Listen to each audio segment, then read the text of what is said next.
Alright. I still haven't updated it. It should say update 20, shouldn't it? Fuck. God. Oh, I'll have to update a lot of things about this tier list anyway, but we'll share it when we're done. Welcome to the tier list. This is update 20. We got a bunch of Tsukimi masters now, and one slight master change. uh, fuck, man. We got a lot of masters, but we only got one master change, so the tier list practically stays the same. So a lot of the Tsukihime will be based on reading. I will probably change my updates and post them in the Fake Dom Discord. If you're not in it, please join. If you, let's be honest, if you're watching this, you play Fake fucking Dom. You're in the Fake Dom server. Shut the fuck up. Anyway, Siege no longer being played in addition. It's a 4-6. You do have to pay for it, don't you? I can't remember. I haven't played fucking Fate Dom since KSM showed me this teaser image which had all these Fate Masters, and I was like, wow, I really don't want to get burnt out on Fate Dom when this is around the fucking corner. Okay, yeah, I forgot Estelin we factored. Sure, it's not played in edition anymore. But like, it is cheaper the cast overall. It's like a command skills with mana now. And that's pretty okay on C, because you're gonna, because like optimally you're gonna be playing him at 11 mana anyway. So you're gonna be spending a no. You still have to spend a set of commands, so yeah. Yeah, no, I think that's fine. I think it does take down C. Like, sure, it's cheaper, but it's no longer an addition. And cards like that being played in addition is what makes them valuable. So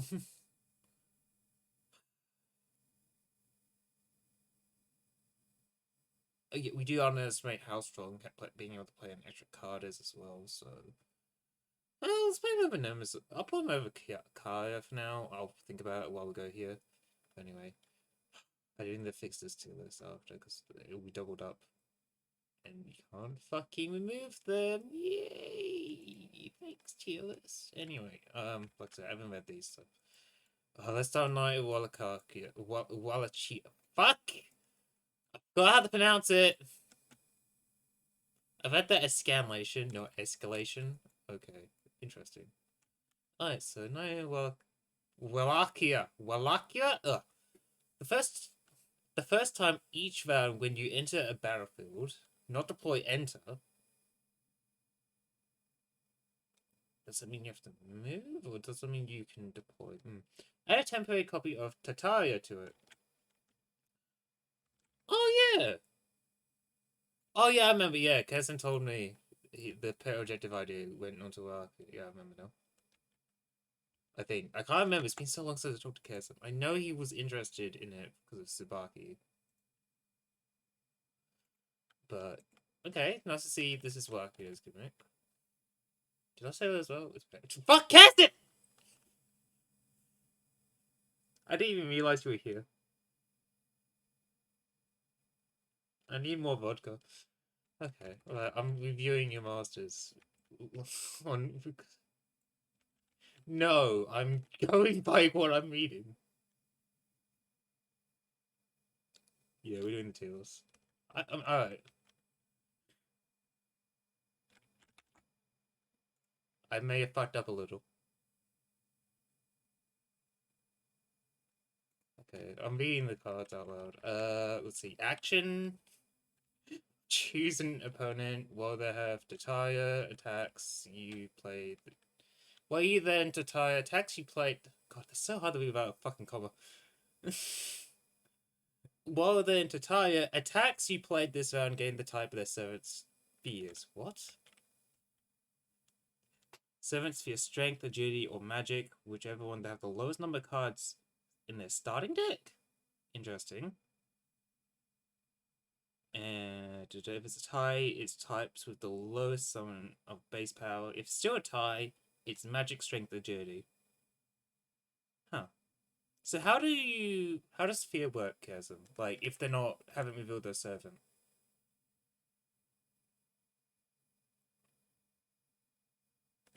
Yeah, I'm reading them right now. I have fear in front of me. Yeah.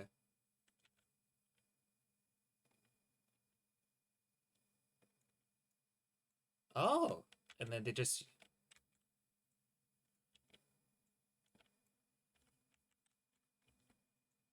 Hmm, that's pretty good. And then we got the objective. After winning the fight, Walaka permanently adds an escalation to target. X is half the number of escalations rounded up. Prevent players from leaving here unless they pay X mana. Okay. And then escalation is. Oh, so escalations just add text to the objective. That's really fucking cool. Holy shit. Okay. Oh god, there's a lot. Malice. Losers in this fight lose 2 VP if a winner of it controls an attack they fear. Okay, final decree. Barker only pays half of X to leave this location. If he does, discard Titania. That's pretty good. Madness. Players' attacks gain +1 power for each of the opponents in the fight who fears them. Players increase the cost of attacks in their hand and skill by zone by 1 if they fear them. And that's all of them. Okay. Did you... I know Wallachia was missing some good art. Did you grab some of these from the visual novel?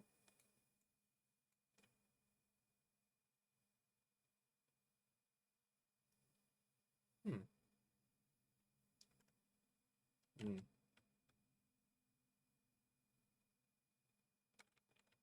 Yeah. Hmm. Okay. And I remember the essential, but it's not like it's on matter of 1-0. Okay. Playing an addition, unique on play, remove all malignant replicators in your skill zone from the game. What? Oh, wait. Add a copy of this card to your skill zone. Wait, how does this work?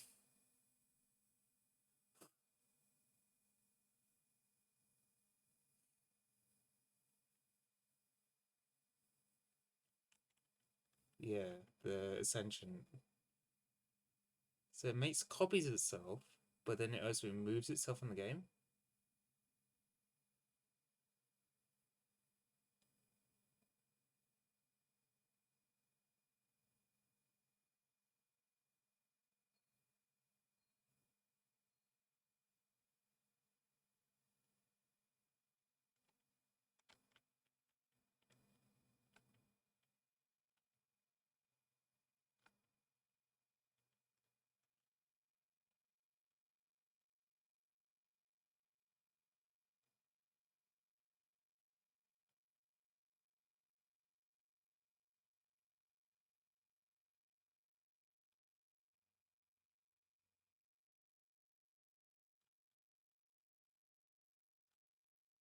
Ah, so it's a one... Yeah, but it's a 1-0 of no types.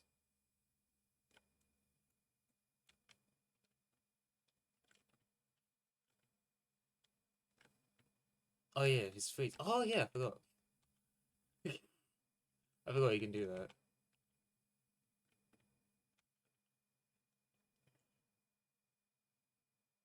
Hmm. Okay, so it seems like Wilaka is going to be really good on color directives, but yeah, but the thing is, why would the opponent would want to fight on a color objective they would fear? Is the question.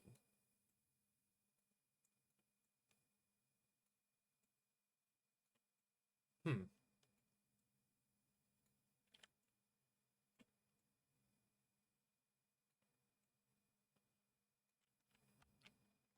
Yeah, true.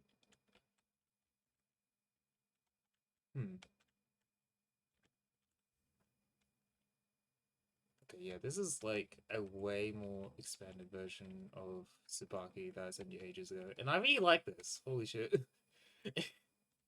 I like the fear mechanic the most, honestly.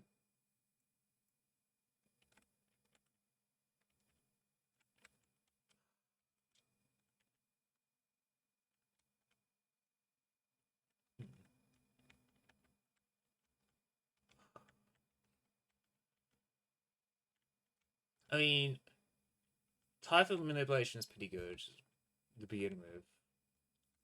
Being able to put like a kind of weaker bounded is also good in a way. And if anything, I'm not worried he'll VP in fight, but he does need the snowball. He does need the snowball to do that. So, hmm.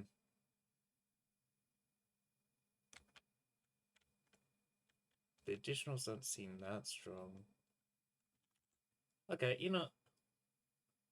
I kind of want to put him in low A as precautionary, and we'll see if he goes up or down from there.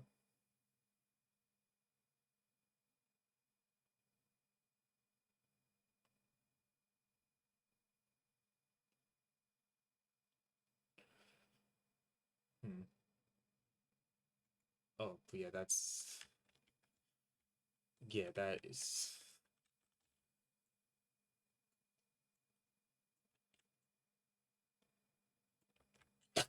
Hmm.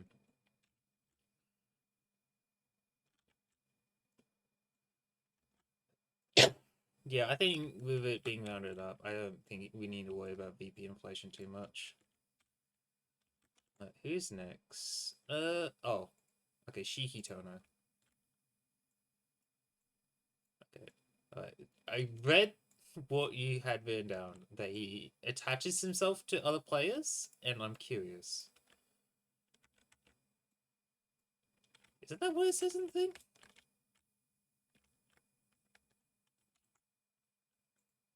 That's kind of like attaching.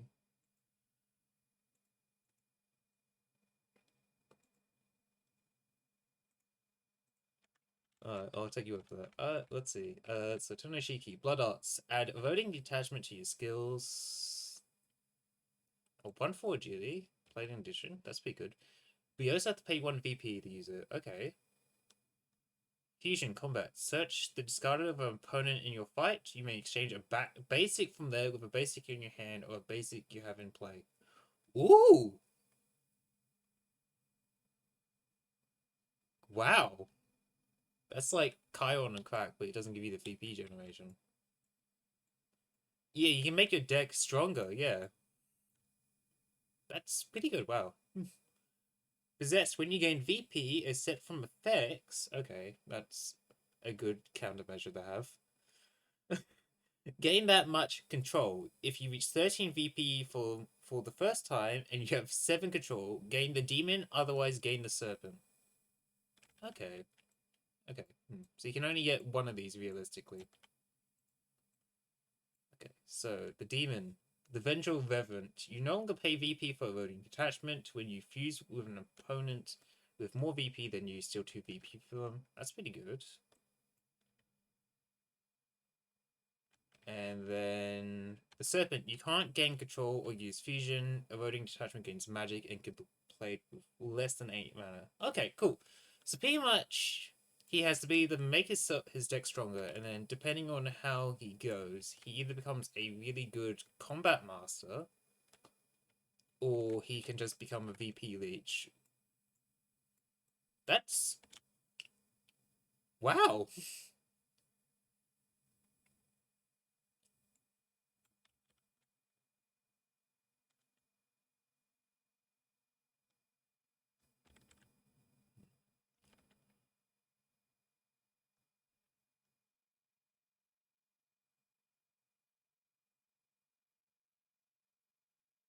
Yeah, that's I really like that utility, to be honest.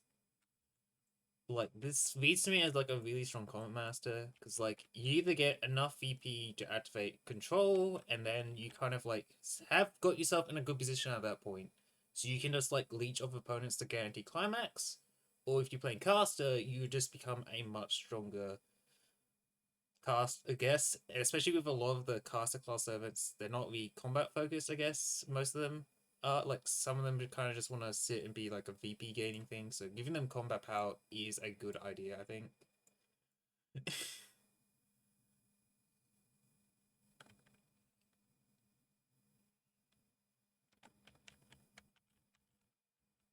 Hmm. Hmm.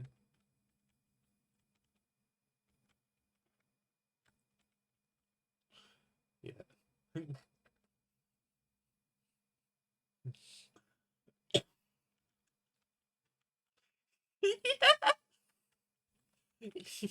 Yeah, he does seem kind of like he suffers a little bit if he can't get to the demon or the serpent, but I think voting attachment is pretty fucking good. Alright, and is oh yeah, you go first. Oh, you were gonna say something? Okay. Alright, let's see. Here's this Ascension, Sobering Lucidity, Sporadic Victory. At the start of the next round, gain VP equal to your control. Then for the rest of the game, your toe power is 0 and cannot be increased.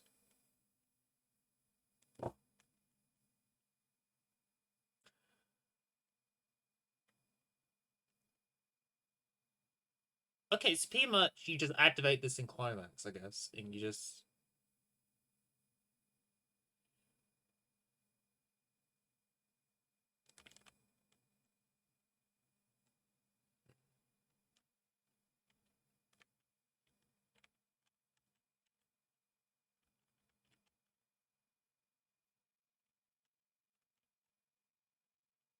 Hmm. Okay. Okay. Tonoshiki, I kind of want to put it in high A, not S, but I think he's a really good simple combat master. So maybe above new, but after C for now. Hmm. You think so? I guess because Fugacha has like more things going on, but maybe you're right. We'll put them there for now, and I'll shuffle them around. Next is the other Shiki, fucking nerd Shiki.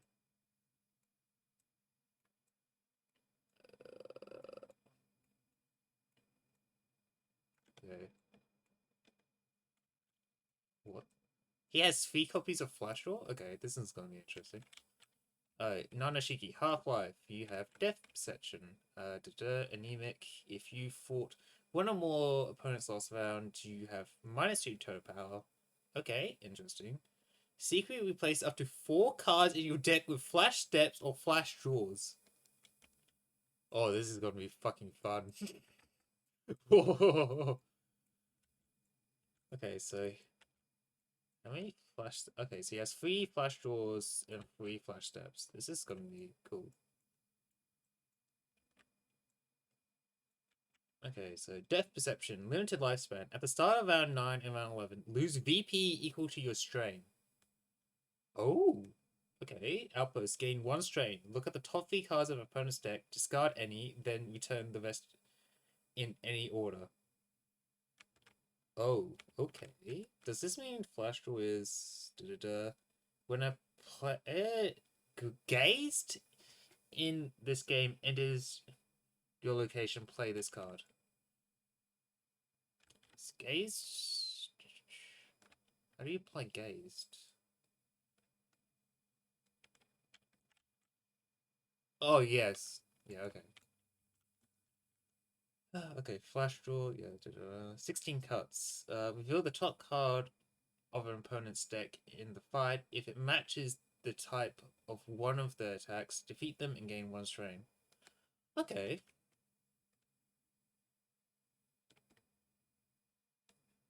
And then Flash Step. After you moved on your turn, you may play this card from your hand. You need combat with your special in your hand to move to another location, and then you visited this round. If you did, gain +3 total power. So it's like a 0/6. But you also have the surveil of it, so it's like a 1/6 realistically.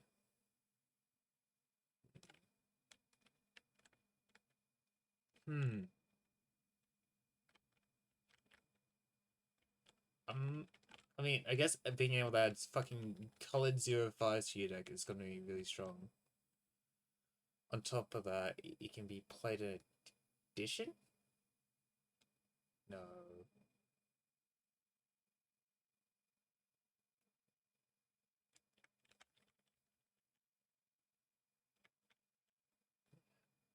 Limited lifespan.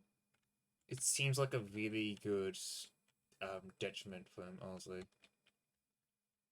Because I'm busy, like, because if you didn't have that detriment, I think you would be using Depth Possession all the time. So having that mandatory VP loss is going to be a good balancing.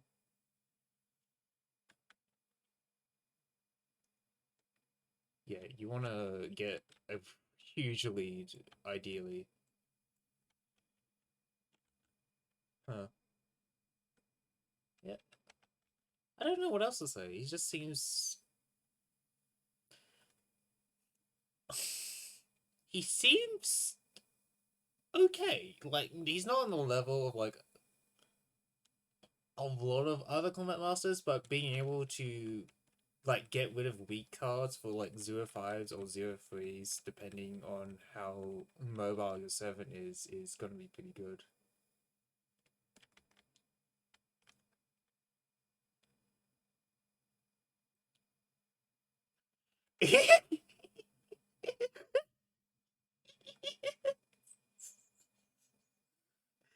That's either a compliment or fucking slander.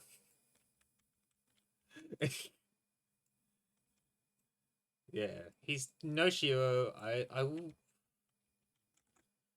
think he's up there with Kazuki, honestly, because you know Kazuki snakes, but like not as strong as Kazuki. But like being able to,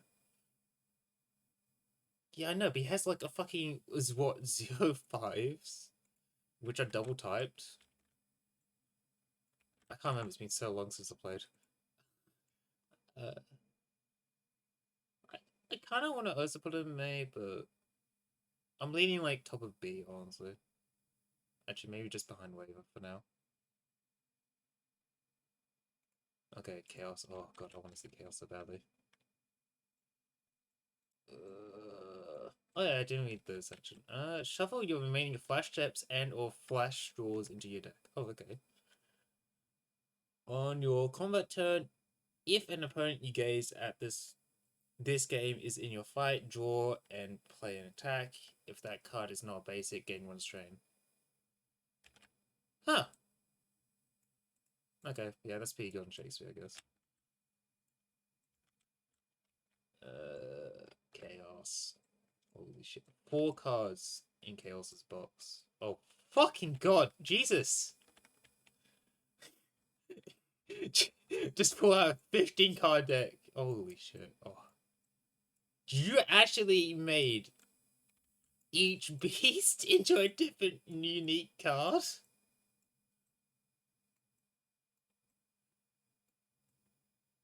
Yeah, it makes sense. I don't even think he had 660 beasts in Melty, but holy fucking god.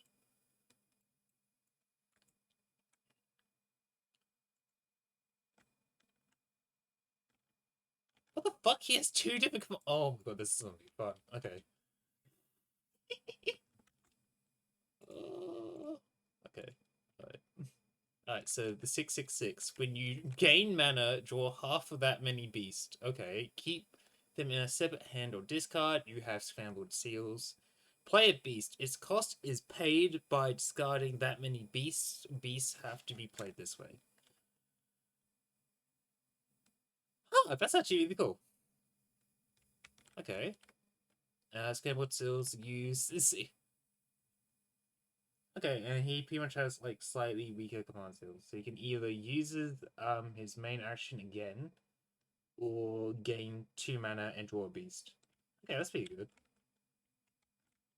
Okay, now the actual beast. Okay, the Colossus. Combat, if you lose the fight, draw 2 beasts. Okay. The Stalker, 0/0 strength. This attack gains +1 power for each opponent you fight. Wow, that's pretty good. Agility 0/2. Discard up to 3 beasts to gain 2 times that amount of mana. What? Okay. Mana gen out of the ass. You don't draw beast, okay. Next round on your prep turn, draw 3 beasts, then discard 2. Opponents who enter your location have -5 total power until the end of the round.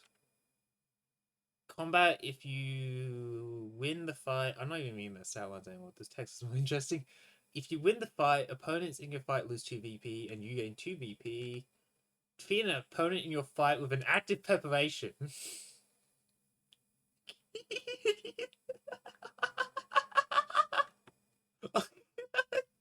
A casual assassination check against any terrain master.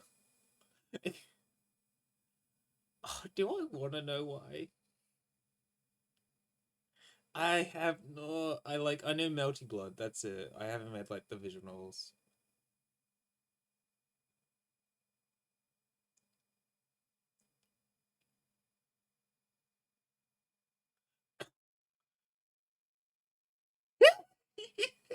That's okay. I should guess that it's a fucking. Okay. The horror reduce the power of locks in your fight by 0. Wait, 2-0. Holy shit. And then you have a 1-1 prep. Lovely. I love how it's just 2 hounds as well. Did you make most of these by yourself?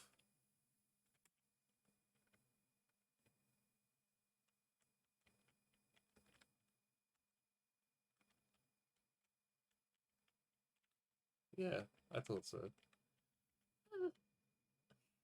Oh, okay. 1-1 permanent.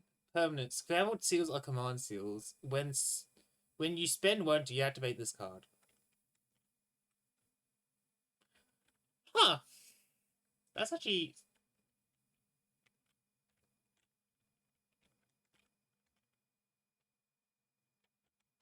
Yeah, and I saw that. Yeah. Hmm. I'm debating if that's actually... I guess because that gives you more mana, or... Like, the only difference is you're only getting an extra, what, 2 mana? Oh, and plus 2 power. Okay, yeah, your scrambled seals are weaker.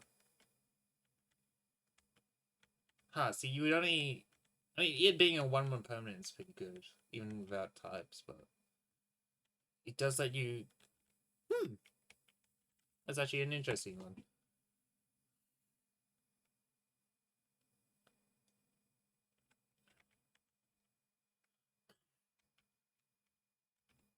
Hmm.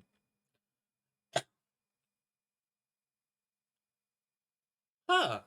Wow, that's... Hmm. Yeah, it's interesting. I like that. Yeah. Alright, the breaker. Yeah, it's interesting.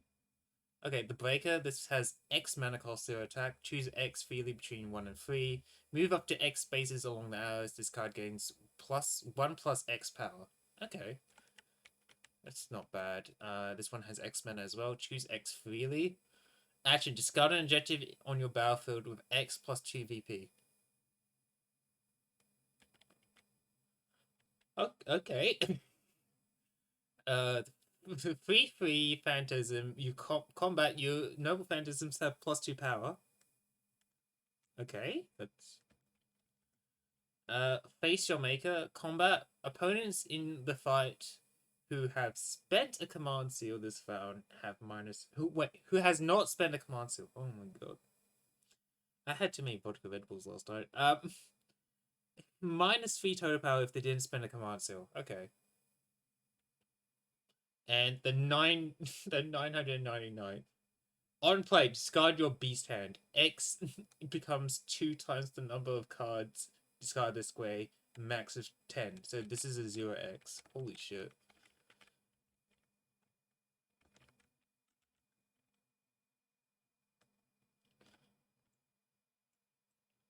Oh, what the fuck is this army of 1? You may use a fucking 6/6 action bid any number of times per round. That is so fucking funny. Oh, okay, and pay 4 mana to draw beast. Okay. Okay, I'm not gonna lie. My initial question is saying put Chaos on S, at least. Because he has so many things going for him. And then you realize the main downside is he's gonna have to be, like, drawing them so they're on, like, an RNG system, so he won't be ideally getting the beasts he wants when he needs them. Like, I imagine with, like, a mana generation, so like caster class, he's gonna be way better because every time he deploys in workshop, he's gonna be drawing a chaos beast. No? Huh.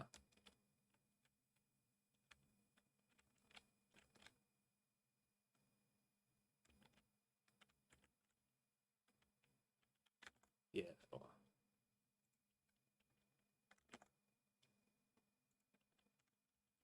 Yeah, there's a lot of moving parts here. It's really gonna be hard to judge which one's a little strong, but holy shit, easily my favorite so far, to be honest.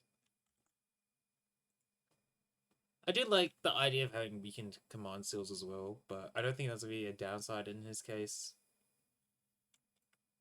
Uh, no, actually, if I was to place him, I'd put him. I think if chaos existing, I would put him.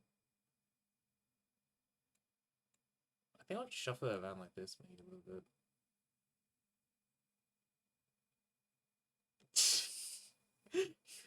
You say it in such a way that makes me feel insecure about my own opinions.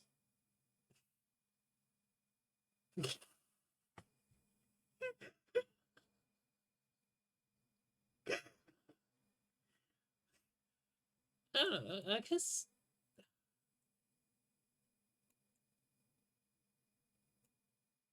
I don't think he's not going to be as strong as Goetia.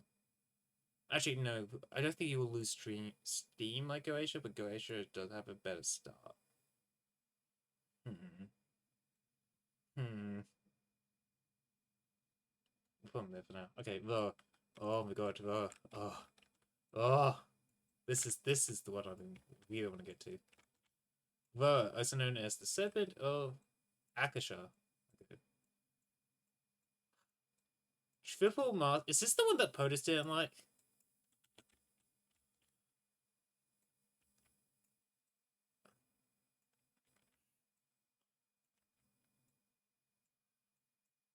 He hates honest mids, Michael.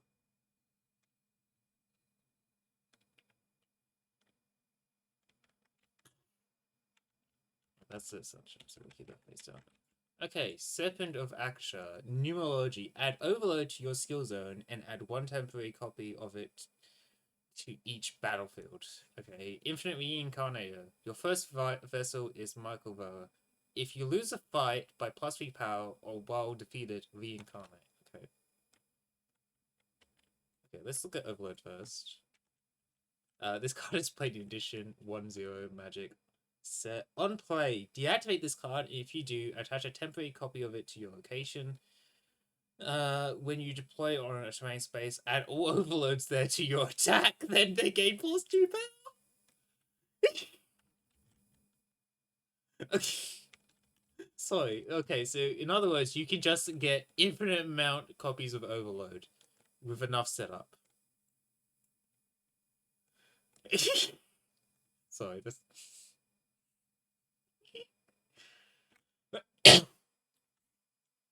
I mean, you do need the setup, and you also need to get terrain space. So in a way, you kind of have to be doing this when you're like first, like at least in the top. Oh, is it for reincarnation? Oh, okay. At the start of the next round, change your vessel based on the number of VP you gain during your current incarnation. Oh, okay. So that's what influences your thing. Remove all temporary overloads except 2 from the game. If you reincarnate to the same vessel, lose 3 VP. Okay. And then we got the 3 different states of Michael. So Michael will not be in the last game. So he stays in this form if he has 0 or 5 VP?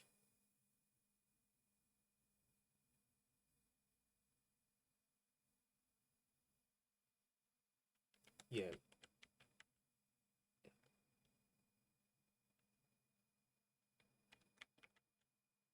Okay, so it's not based where he is on the VP scoreboard, it's based on how much he gained in that form. Okay. Okay, so VP gain is Verkhan's double for reincarnation. Okay.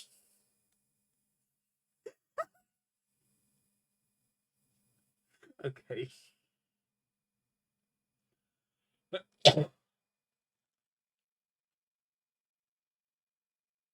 Yeah, recon gives you 3 VP. Yeah, and then double it 6. Holy fucking god. Okay, right, we have to at least see what the second one is. Oh yes. CL's possessed form. Of course she's fucking. Could you not find less weird art? Or we just forced to have CL with no clothing on? That's there's no fan art of her like wearing normal clothes. Wow.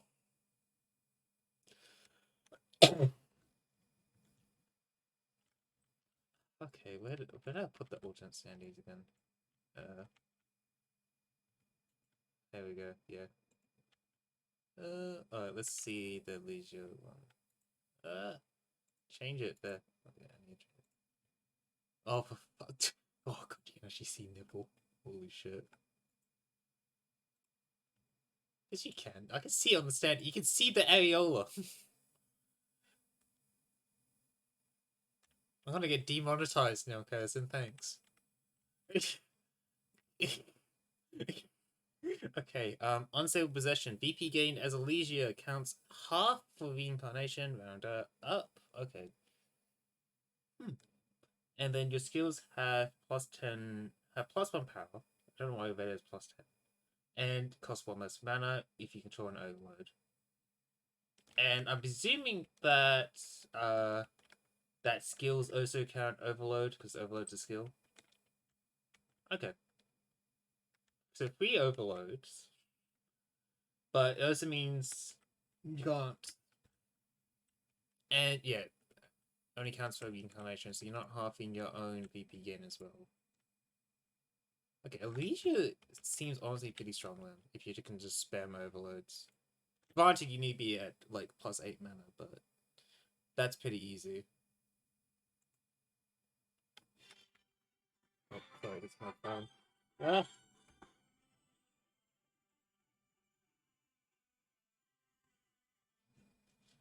What? Hi, Dad.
Okay, alright. Okay, I'm back. And as I realize, Kes, you've been muted on my recording for the last 40 minutes now. Oh, that's fun. I never check my recording settings, so this is on me. It's This is gonna be great. Everyone will just hear you it's fine. talking to yourself. I'll just have to. They can get it based on context. Yeah. Okay, so Tonoshiki. So this is final form +4. Snap, you may play Overload with less than 8 mana. Okay, if you do, don't deactivate it and it gains +3 power. Pay the cost of your active overloads.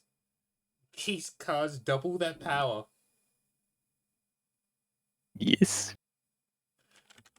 Hey, I'm not gonna even read the Ascension. I'm just gonna most honest of the mids right now. There you go. Better than every. Okay, maybe not. Okay. That I was joking. It's fine. Hmm. Hmm. He has absolutely fucked VP game, honestly. Through his initial form, Elijah is gonna be really good for Just stacking really. overloads.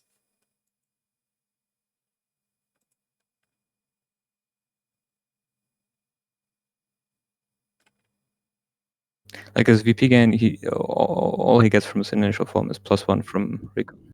That's it. But his initial VP gain?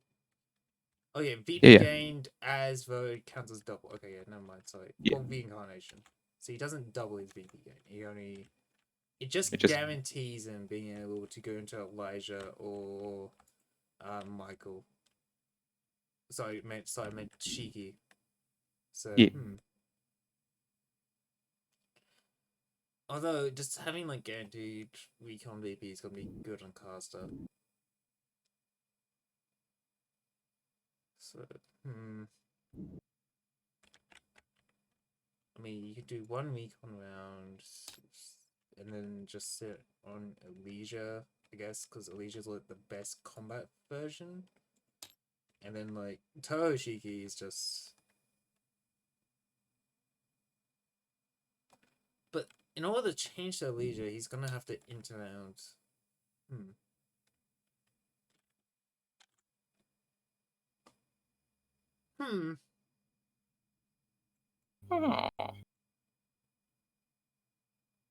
I kind of want to put him up here-ish, and if I was to put Wallachia somewhere, probably here.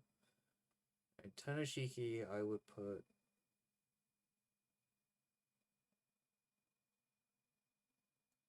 Actually, kill the speed part. Yeah, I'll put Michael behind Sako, I think, for now. I guess it just comes down to how hard it's going to be able to control him.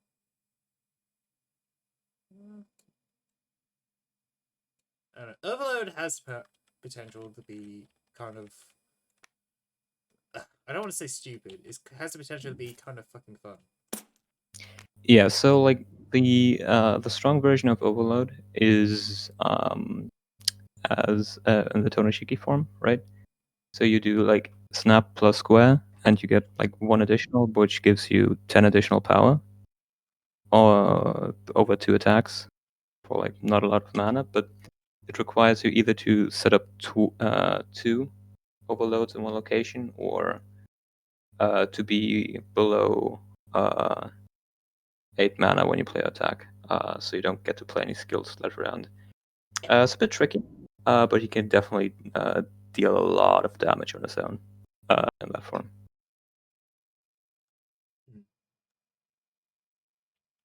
Oh, and oh my god, I was reading this Ascension while you're reading that. This is so fucking funny. Ultimate life form, infinite lives enlightenment. If you incarnated into every vessel this game, stop reincarnating and inhabit all vessels at the same time. That is. Oh my god. Okay, because that with Shiki, like Elijah and Shiki together is gonna be incredibly fucked.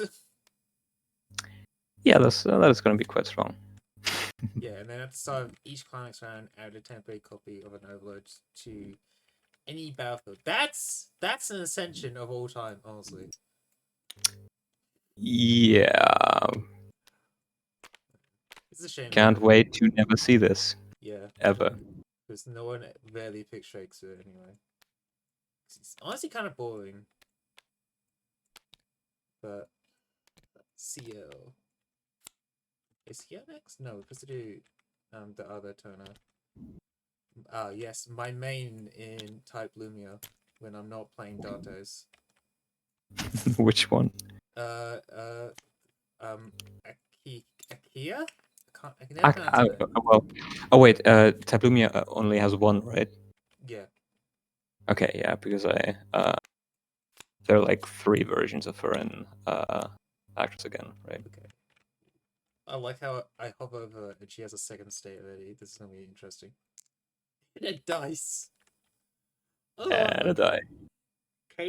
Caging hair. You may spend 1 mana for each opponent with 6 or more mana on your battlefield per round. Okay, I'm gonna have to read the rest of these before I do anything else. When you spend your mana, gain that amount of bloodlust. Okay. After combat, randomly lose 1 to 3 bloodlust, doubled if you're in workshop. Okay, so you kind of want to be in combat. Oh, and you have to roll to decide that? Yes, that's what the Okay. die is for. Isn't there a D3? I swear there's a D3. And we just have a D6, just half the result. Yeah, makes sense. We'll read bloodlust before we swap. So you have 5 or less bloodlust, action, gain 1 mana plus 2 power, and 3 bloodlust. You cannot lose bloodlust as found. You have 5 or more bloodlust, your skills gain plus 1 power when they enter play. Okay, 10 or more, you can play skills with less than 8 mana. If you have 15 or more, transform Accurate into a Crimson Red Vermilion. And I presume that's a second state though. Humanity Inversion. Your bloodlust is always 15. Lose all your command seals. Half the VP you gain, and you double the mana you gain. Huh. Okay, so she can become pretty much a permanent raid boss. And Brilliant Phantasm. This card is in. Oh, that's Ascension.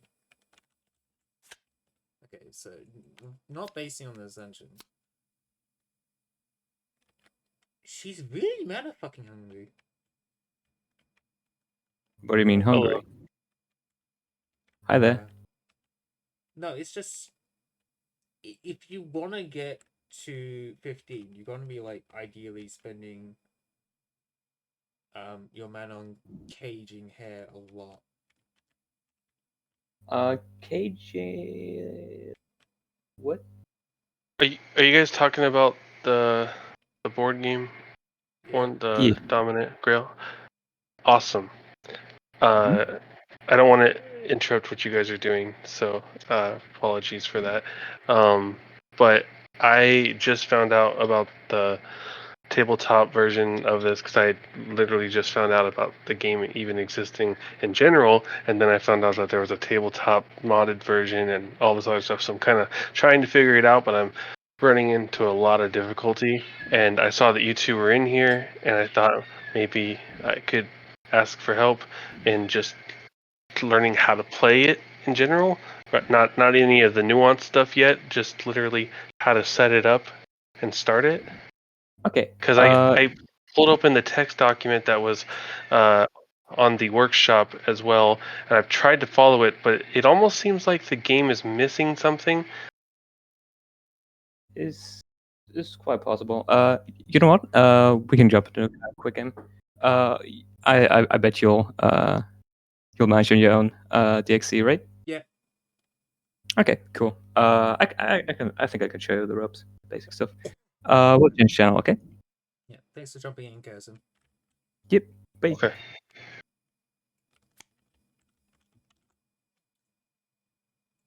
Okay, so anyway, alright. So we don't have Kazim's inside anymore, but it was nice to have Kazim come in and have the audio muted for most of it. So fuck you, Cooper. But I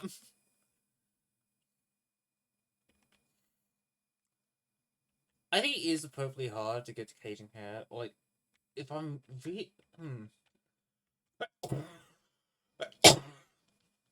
Ugh.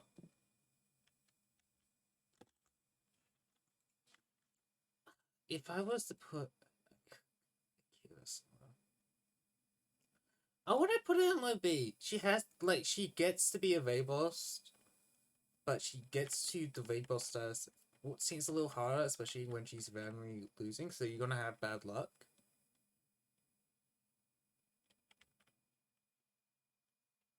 She can immediately just jump to 12, but like she can take off rounds if she wants with Bloodlust. Like I think ideally you want to be setting up for on this, like for the first 2 rounds, and then you're gonna switch to being a combat master.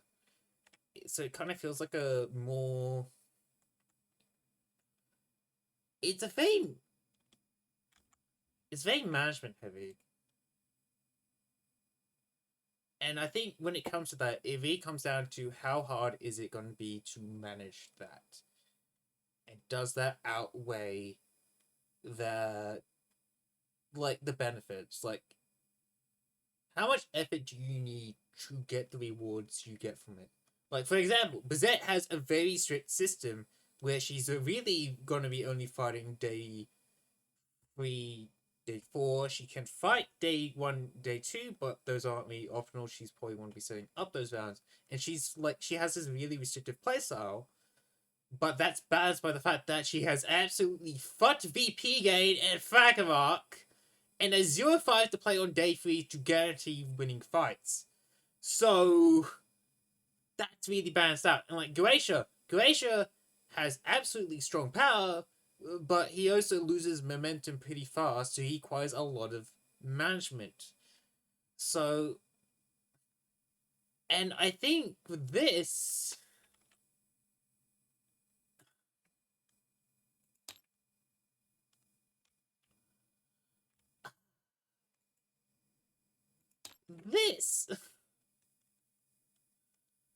especially when you're having your command seals, like, do you get all the benefits? I presume those benefits stack.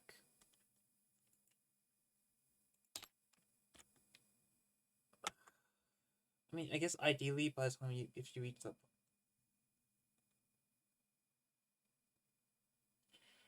I think she's gonna be a lot of effort for very little payoff.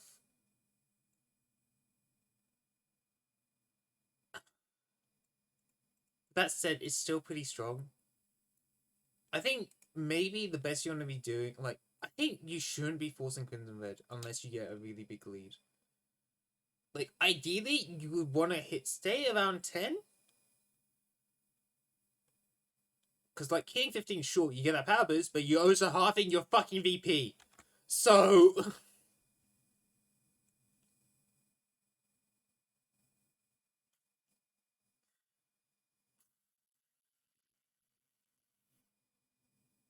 I'll put them above Gashman for now.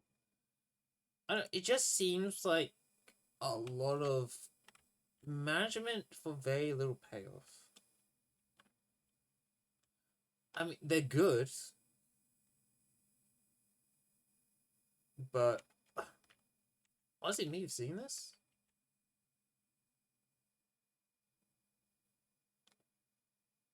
Yeah, me seeing this, I think ideally you want to be staying around 5. You can hit 10 if you want to, but realistically, I don't think you want to be hitting 15 unless you get a massive fucking lead.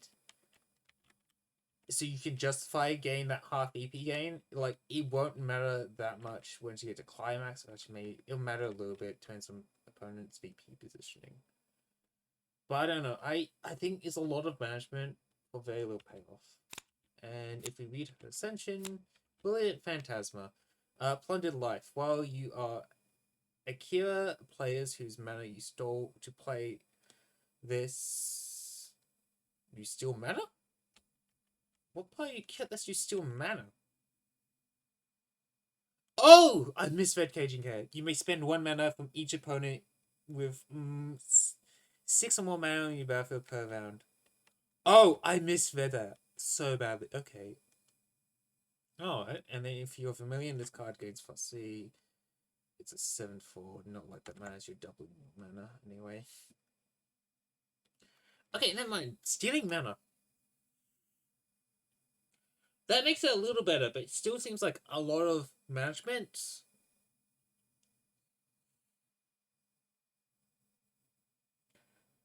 I'll put them above Leo for now, I think.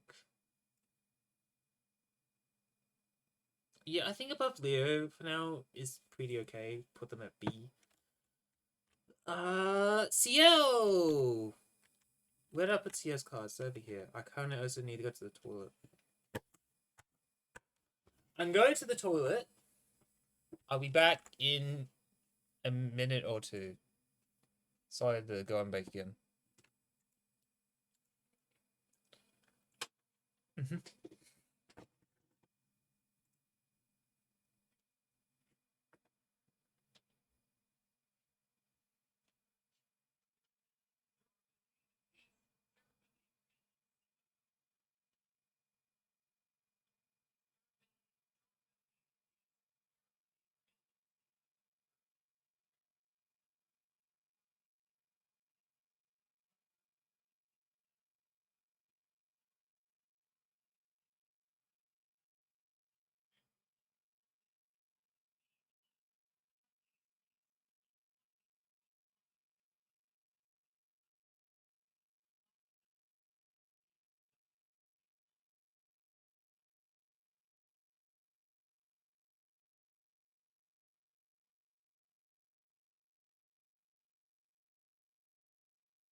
I've been doing sit. time for our last stop of the day.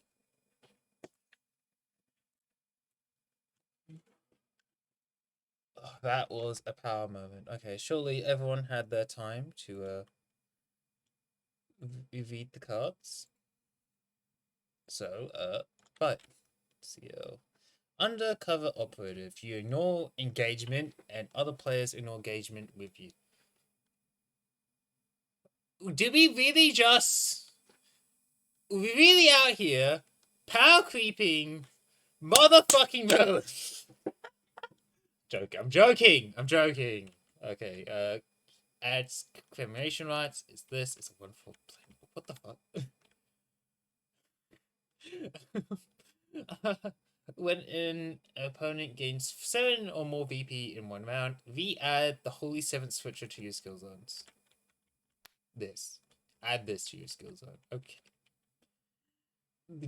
That's a really good and interesting way to add CL. Like, the powered CL version. I really like that. Thank you, Kirsten. Exorcism. If you win an uncontested fight, gain VP equal to your terrain space. Combat. If you're in recon, gain 2 mana. That's pretty good. If you want to refund you the 1 extra mana if you're in recon. Actually refunds you if you surveil as well. That's really good. Wow. 4 mana refund if you surveil and cremation rights. And if no one just wants to fucking challenge you, you just get prep VP pretty much. Plus an additional free VP. That's pretty good. 7th Scripture, Soulbreaker. Opponents in your fight without luck cannot gain mana or power from events next round. What the fuck? Appropriate. Very appropriate. Thank you, Kirsten.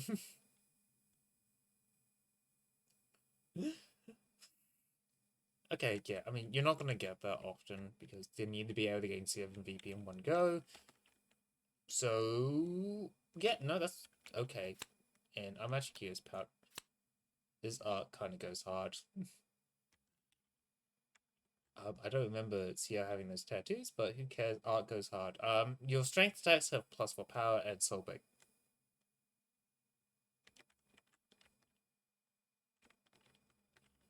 Thanks, Kirsten! While you have 8 more mana, you can play Coronation Rites. In addition, if you do, increase its cost by 2. So it comes a 3/4 in addition. But your strength have Soulbreaker. A with no engagement. Really fucking good.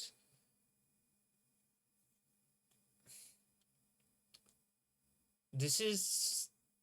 I want to say this is better Kirei. No, but Kirei is 2 mana recon. With this, you have to walk to Shinto. And people will be able to take Shinto from you if you spawn in Shinto because they get their no engagement as well, so they don't need to use Surveil to do so. You have 1/4. It's not playing in addition. It has no typing.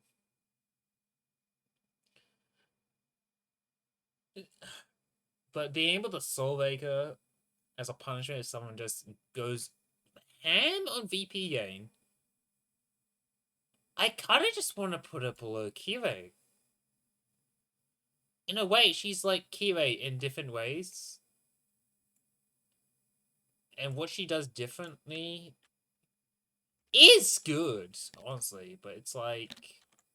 honestly, I think she's tied with Kirei. I can't put it above Kirei because Kirei has the value of just 2 mana recon. And also getting class information. But I think...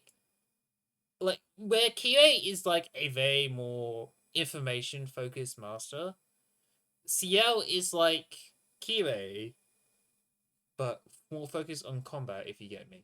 Like, Kirei doesn't want to reveal. CL probably doesn't care if she reveals. She wants to be punishing people for getting too much VP. So she's going to be really good into VP inflation masters like Bazette. So I really like that. And you're effectively forcing them to take a mandatory downturn when you're using Soulbreaker.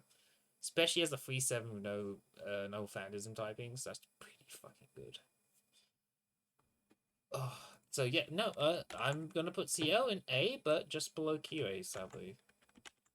And you know what? Fuck it. I'm playing about Will Archer in S for now. Fuck it. Why not? He deserves it. Little fucking monster. Okay. And we now have everyone's favorite true ancestor.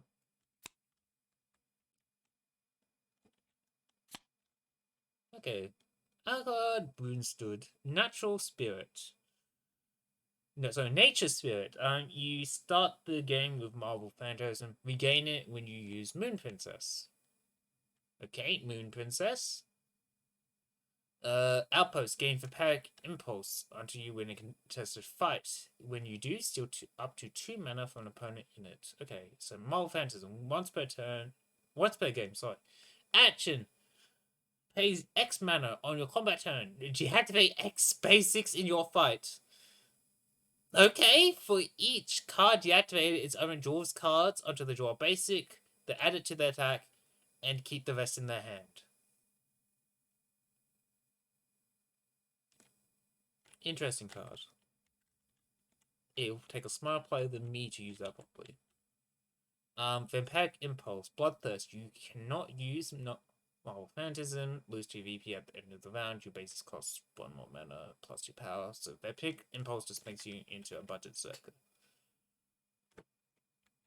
She's really balanced.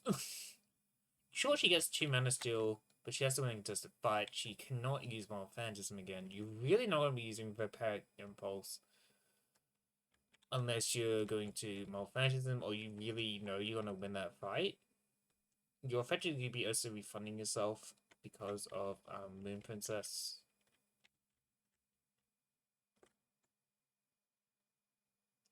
And it is a gamble because you are losing 2 VP if you don't win that fight.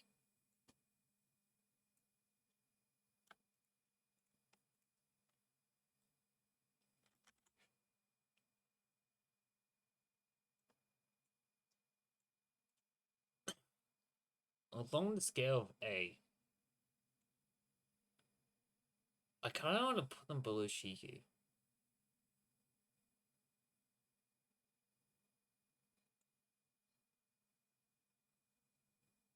Yeah, just below Shiki, I think, is a fair place to put them. And before we start, let's read the ascension. Castle Brunstead. This card is added to your skill zone as a special 5/9 stats. Only play this card if you use Marvel Phantasm this round. If it's played in addition, if it is played in addition to your attack. So you can only play this if you use Marvel Phantasm, but it's then played in addition if you did. Passive. This effect of the effect of Vampiric Impulse on your base attacks is doubled.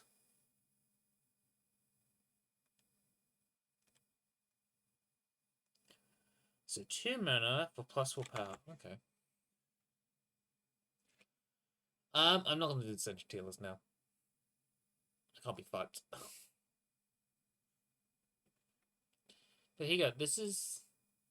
Here's your tier list.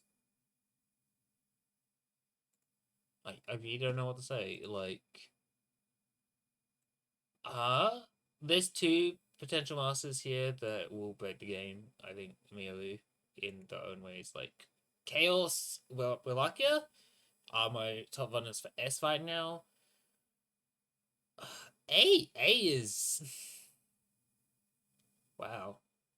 I think I really like this batch of masters. I think the only one that I'm very cautious about putting lower or kind of slightly disappointed in is fucking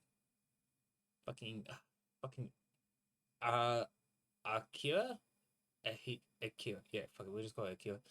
Akira, because Akira is it's a lot of effort for what seems like very little payoff. I look forward to being proven wrong on that fact. But I do think it's going to be a master that's going to take a lot of people to figure out. And the question is, are people willing to do that? Because I'm certainly not. Like, sure, she's my main in Melty Blood right now. But, like, I've never been one for resource-heavy management masters. I'm like, Rin, sure, I like Rin. Rin's kind of easy. She's a very easy resource management master to learn. We'll see about Akira. I might play a little bit. But I honestly see myself playing Chaos more, because Chaos is just... Honestly, Chaos could be nerfed into the fucking ground, and I would still play fucking Chaos. That kit is so fucking innately interesting and fun to me. But Kesim, if you're watching this, fucking props. I think this is the best batch of masters we have gotten yet. Like, really strong. Like, there's only 1 weak link, and like said, I'm willing to be proven wrong. So I'm really hoping they're not the weak link. But yeah. Still thinking about that sea change though. I kind of want to put. No, she's definitely higher. Yeah. I like what this is. This is nice. This is a good tier list. And before anyone asks where I've been for the last 2 weeks instead of making new videos, well, the answer to that is